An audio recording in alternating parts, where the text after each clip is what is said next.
She was sitting in her car in the parking lot of a grocery store she couldn't afford to go inside, just sitting there, engine off, hands in her lap. The list was on the passenger seat: milk, bread, eggs, cereal for the kids, and she had $11 in her account and no idea how she was going to make it to the end of the week. Her name was Grace, 38 years old. And if you had told her 5 years ago that this would be her life, single mother of two, sleeping on an air mattress in a 2-room apartment because the real bed had gone with the divorce, rationing groceries on a Tuesday afternoon, she would have laughed at you.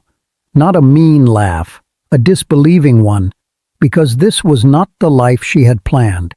This was not the life she had prayed for, worked toward, sacrificed for, or deserved. And yet here she was, sitting in that parking lot with $11 and a grocery list and a feeling in her chest like something had been slowly hollowed out of her, and she couldn't remember what used to fill the space. She didn't know it yet, sitting there in that car, in that parking lot on that Tuesday. But her life was about to turn. Not because she finally got it together, because she finally fell completely apart. Grace had been strong for so long that she'd forgotten it wasn't the same thing as being okay. She grew up in a small town in Tennessee, the oldest of 4 children. Her mother worked the overnight shift at a packaging plant, and from the time Grace was 12 years old, she was the one who got her siblings up in the morning, made sure they ate, signed the permission slips, and kept the wheels on. She learned early that love looked like holding everything together. She carried that lesson into every corner of her life. She put herself through community college and then a 4-year university, working 2 jobs, never asking anyone for more than she absolutely had to, graduating with a degree in social work because she understood bone deep what it meant to need someone who showed up. She married David at 29. He was warm and funny and completely sure of himself in the way that felt, at 29, like strength. They had Mia first, born with Grace's eyes and David's stubborn chin, and then 4 years later little Sam, who came into the world with a full head of dark hair and an expression on his face like he already knew something the rest of them didn't. For a few years, it was good, really good, the kind of good that you don't fully see until it's gone. Then the marriage started to fray in the quiet way bad marriages do. Not with explosions, but with silences, with distance, with the gradual realization that 2 people can share a bed and a last name and a mortgage and still be completely alone inside the same 4 walls. David left when Sam was 3 and Mia was 7. He didn't leave dramatically, he just stopped choosing them, slowly, then all at once. The divorce was final on a rainy Friday in November. Grace signed the papers in a lawyer's office, drove to the parking lot of a park near her apartment, and sat in her car for 45 minutes because she didn't know how to go home yet. That was the beginning of the falling. She lost the house. They'd been upside down on it, and between the legal fees and the single income and Sam's medical bills from the ear infections he kept getting, there was no saving it. She moved herself and Mia and Sam into a small apartment across town. The air mattress was temporary, she told herself, just until she got back on her feet. That had been 8 months ago. She kept working. She was a case manager now at a social services agency, 50 hours a week helping other families navigate their crises while her own life simmered quietly on the edge of one. She would sit across from a mother in intake, filling out forms, asking the right questions, nodding with the professional warmth she'd been trained to project, and all the while a small voice in the back of her head was whispering, "You are 1 car repair away from being on this side of the desk." She had grown up in church. Faith had been the furniture of her childhood, always there, always around, something you sat on without thinking about it.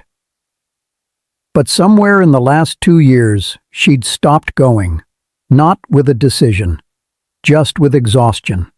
Sundays became the one morning she could sleep until 7, and eventually the habit of church gave way to the habit of survival, and she told herself God would understand. But the truth she was afraid to look at directly, was something more complicated. She wasn't sure he was listening anymore. She had prayed for her marriage. She had prayed on her knees, honestly and with her whole heart, for God to heal what was breaking. And it broke anyway. She had prayed for the house. She had prayed for a way through, and the way closed anyway. And slowly, without her quite realizing it, prayer had started to feel like shouting into an empty room. She kept doing it out of habit, a grace before meals, a desperate half-sentence when Sam had a fever at 3 a.m. But she had stopped expecting anything back. She was trying to do it all herself, because God had stopped showing up. That was the conclusion she'd quietly reached. She was on her own. And then came the Tuesday. The grocery store parking lot. $11. The hollow place in her chest, where certainty used to live. She sat there in that car and felt the last of her strength, the long, deep reserves of it, the Tennessee girl who holds everything together reserves, finally run dry. She had nothing left. And that, as it turned out, was exactly enough. She had told herself she was just going to sit for a minute before going in, gather herself, do the math one more time, figure out what to put back. But sitting there in the silence of that car, with the grocery list on the seat beside her and the afternoon light falling gray through the windshield, something just broke open. She started to cry. Quietly at first, then not quietly. The kind of crying she never let herself do in front of the kids, the ugly private kind that she saved for showers and car rides and the rare night both children were fully asleep. And in the middle of it, without planning, without preparing, without any of the reverence she'd been taught that prayer was supposed to require, she just started talking. I'm so tired. That was the whole first sentence. 3 words. I am so tired and I don't know how to do this anymore. I have been strong for so long and I don't have anything left. I can't hold this together by myself. I have been trying to hold it together by myself and I cannot do it. She pressed her forehead against the steering wheel. I don't know if you hear me anymore. I don't know if you ever heard me. But I have 2 kids at home who need dinner. And I have $11 and I am sitting in a parking lot crying and I need help. Not someday. Not in a season. I need help right now. Her voice dropped to almost nothing. I need to know you're real. I need to know you see me, because I feel invisible. I have felt invisible for 2 years, and I am so tired of it. She went quiet. The parking lot hummed around her. A shopping cart rolled past. Someone's trunk slammed. And then, from somewhere that was not the front seat of that car, from somewhere that was not the tired, hollow, grieving part of her, she felt something she had no practical explanation for. Peace. Not the absence of problems, not a solution, not a number in her bank account that changed, just peace. Settling over her like something physical, like the particular warmth of a room when someone you love walks into it, like being known. And then she heard it. Not aloud. In that deeper place, the place beneath thought. I see you, Grace. I have always seen you. Every single day. Her face was wet. Her hands were shaking slightly. The grocery list was still on the seat. Nothing in the parking lot had changed. But something in her had. She reached into her purse to find a tissue, and her hand closed around something she didn't immediately recognize. A folded piece of paper. She pulled it out. It was a check for $300. She stared at it, turned it over. It was from her neighbor, Miss Loretta, a 71-year-old woman who lived in the apartment next to hers, who watched Sam and Mia sometimes after school when Grace ran late, who always had something simmering on the stove and called both children baby, and had never once in the 8 months they'd been neighbors asked Grace how she was doing without actually waiting for the real answer. Grace had helped her last week, Miss Loretta's knee had been bad, and she couldn't carry her laundry to the basement, and Grace had done it without thinking. 3 loads, folded them on Loretta's couch while the kids watched cartoons, refused payment when it was offered. On the check, in shaky cursive, Miss Loretta had written in the memo line, "God told me to give you this. Don't argue." Grace had forgotten all about it. She'd tucked it in her purse to deposit later, and then the week swallowed her whole, and it sat there, waiting for a Tuesday afternoon in a parking lot. She held that check in her hands and she wept again. Different this time. The first weeping had been the sound of a woman emptying out. This was the sound of a woman being filled, because it wasn't just the $300. It was the timing of it. The specific, impossible, undeniable timing of reaching into her purse in the exact moment she needed to and finding exactly what she needed there. She knew, the way you know things in your bones, in the place where faith lives when it's real and not performed, that this was not coincidence. God had been at work all week, while she was doing laundry, while she was refusing payment, while she was carrying someone else's load without thinking about it. He had been there, arranging things.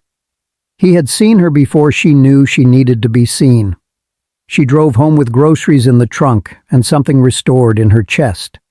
Not the hollow place, but something that had grown in the space where the hollow was. Something small and tender and new, like a shoot coming up through ground that had been winter for too long. She walked in the door.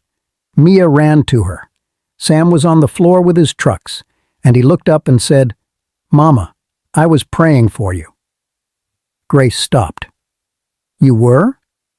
Sam nodded very seriously. He was 6 years old.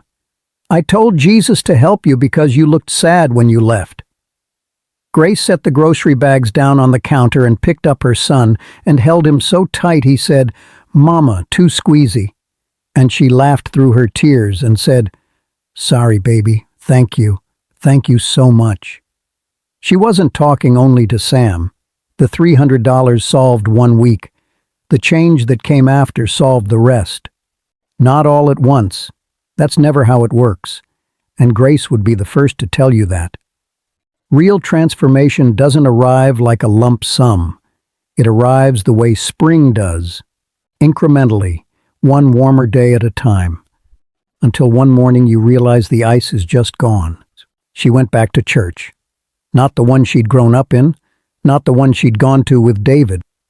A small congregation 3 blocks from her apartment, the kind with mismatched chairs and a pastor who wore jeans and cried sometimes when he preached, which Grace found she needed more than she'd ever needed polished. She found a women's group there.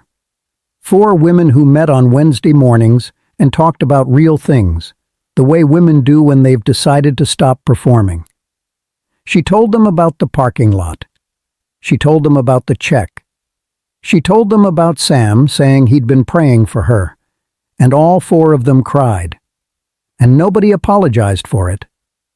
For the first time in 2 years, Grace was not alone inside her life. Her circumstances didn't transform overnight.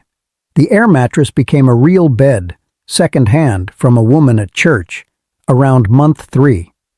The financial pressure eased slowly as she found a better-paying position at a nonprofit later that year. The loneliness didn't vanish. It changed shape, became something she could sit with instead of something she was running from. And she prayed again, every day.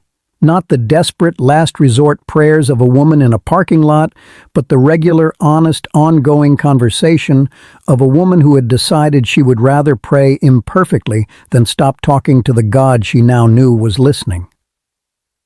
Mia started asking questions about faith the way 10-year-old girls do, big and particular and impossible to fake an answer to. Grace didn't have all the answers, but she had her story. And she told it plainly. The parking lot, the peace, the check, the timing. God sees us, she told her daughter. He's not somewhere far away looking down. He's close. He's been close the whole time. Mia thought about that for a moment. even when it didn't feel like it? Especially then. She leads that same Women's Wednesday group. She took it over when the woman who ran it moved away, not because she felt qualified, but because no one else stepped up, and she knew what it felt like to need a room where real things could be said. Women come into that group where she was, depleted, quietly drowning, holding faces in place for the world, while everything underneath is coming loose. She doesn't give them speeches. She doesn't hand them a plan. She tells them about a Tuesday afternoon in a parking lot. She tells them about $11 and a steering wheel and a prayer that had no poetry in it, just 3 words. I'm so tired. She tells them that God does not require you to be strong before He moves on your behalf. She tells them that the moment you finally run out is not the moment He turns away. It is the moment He has been waiting for, with more patience than you could ever measure, because He has always known that the ground of you is only clear when the performance is finished. You don't have to earn His attention, she says. You have always had it, every ordinary Tuesday of your life, every parking lot, every time you drove home from something that hurt and thought no one saw. He saw. Maybe you're in a parking lot right now. Not a real one, but yours. The version of it that only you know about. The private place where you've been sitting alone with the weight of something too heavy for one person to carry. Maybe you have been strong for so long that you've confused endurance with faith, and the two are not the same thing. Maybe the last time you really prayed, really opened your hands and said exactly what was true, was longer ago than you want to admit. I want you to hear what Grace heard. You are not invisible. You have never been invisible, not in the hard marriages, not in the empty apartments, not in the parking lots with $11 and no plan, not in the quiet moments when you held everything together so well that nobody knew you were unraveling. He was there, all of it, all of you. And if you will open your hands right now, just as you are, in the middle of whatever Tuesday you are living, He will show you the same thing He showed Grace. That you were seen before you knew to ask. That you were loved before you felt lovable. That what looked like an empty parking lot was never empty. He was already there. If you're in a dark place tonight and you need someone to talk to, please reach out. The 988 Suicide and Crisis Lifeline is available 24/7. Just call or text 988. You are not alone. If this story found its way to you today, it didn't happen by accident. Share it with the woman in your life who needs to hear that she is seen. You might be the Miss Loretta in someone else's story, and you may never fully know it. God bless you. We'll see you in the next one.